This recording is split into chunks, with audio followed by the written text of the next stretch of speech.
Since reaching economic prosperity, America has been characterized by its rich pop culture, centering around a dramatized ideal of what life is supposed to be. Our movies, shows, and writing feature only beautiful people in beautiful places, shown with imagery that was edited to fit a perfect ideal. This portrayal of such a toxic perfection has led to many complications within American society, complications that have bled into the Asian American community and infected it.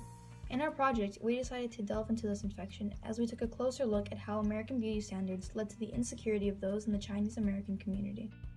We opened our discussion with a connection to graphic novel American-Born Chinese by Jin Luen Yang, a piece that offers great perspective to the pressures of Chinese youth in America.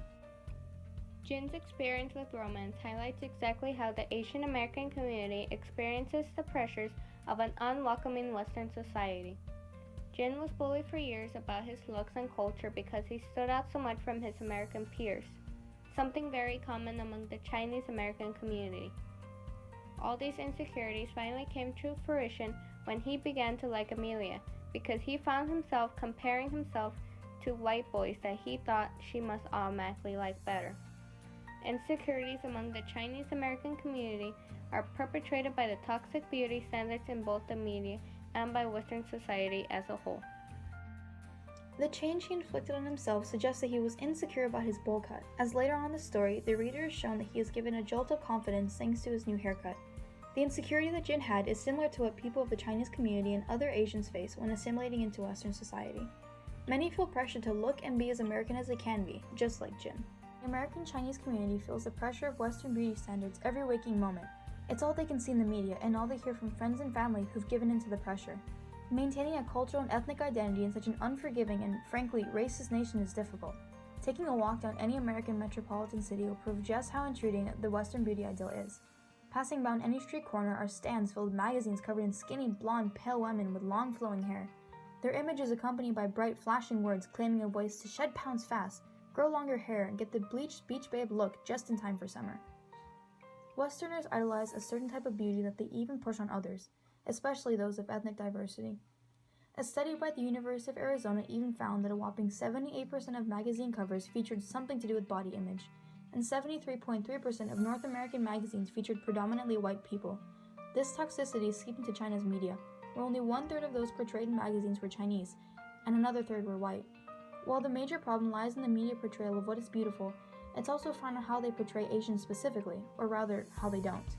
A study by several California universities found that among all New Yorker television shows, only 13% included a predominant Asian character, and a whopping 70% didn't even feature a character close to that identity.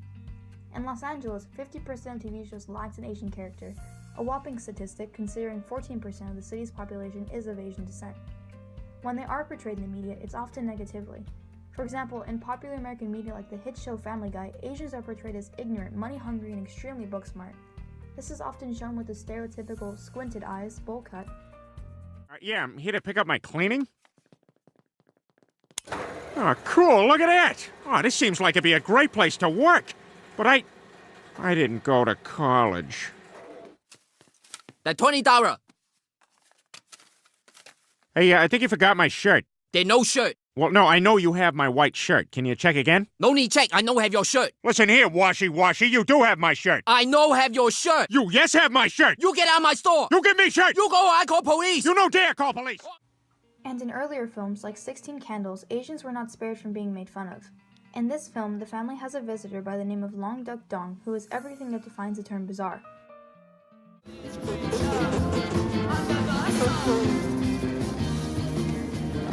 So, what's your name? Dong. What's your first name? Long. What's your middle name? Duck. I bet all the boys that chase you plenty in the school, huh? Nobody's caught me yet. Bet you big teaser, huh? No. I'm in the 40 and lie flat. Flat? And in perhaps one of America's most classic films, Breakfast at Tiffany's, we also find one of America's most racist portrayals of Asians. Mr. Go right through. Someday, Mr. Go right through. What happened to you anyway? You take off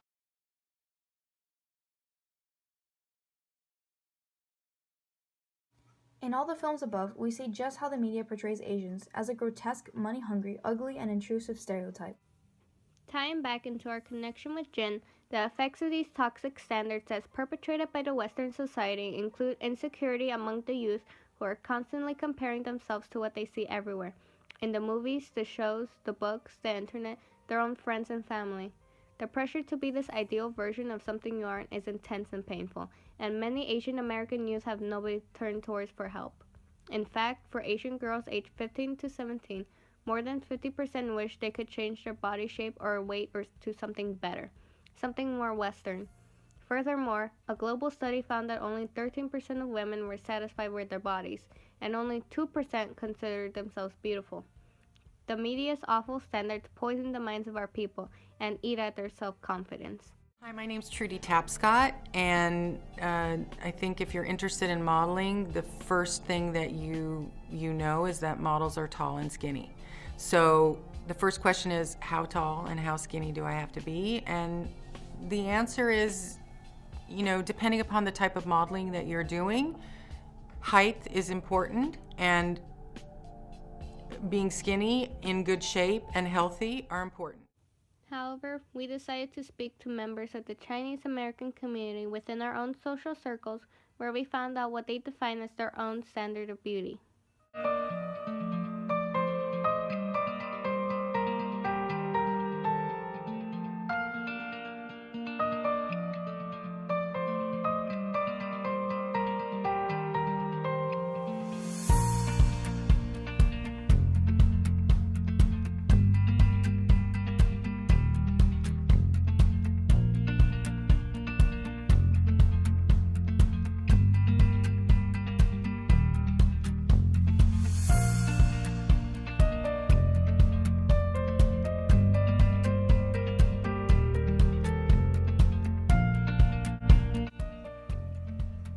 Change within a nation begins with the people. If we want to change how our society views certain races, we need to change how we view ourselves. We can combat terrible stereotyping through movements of self-love and acceptance, and teaching each other how to embrace both our cultural identities and also our national ones.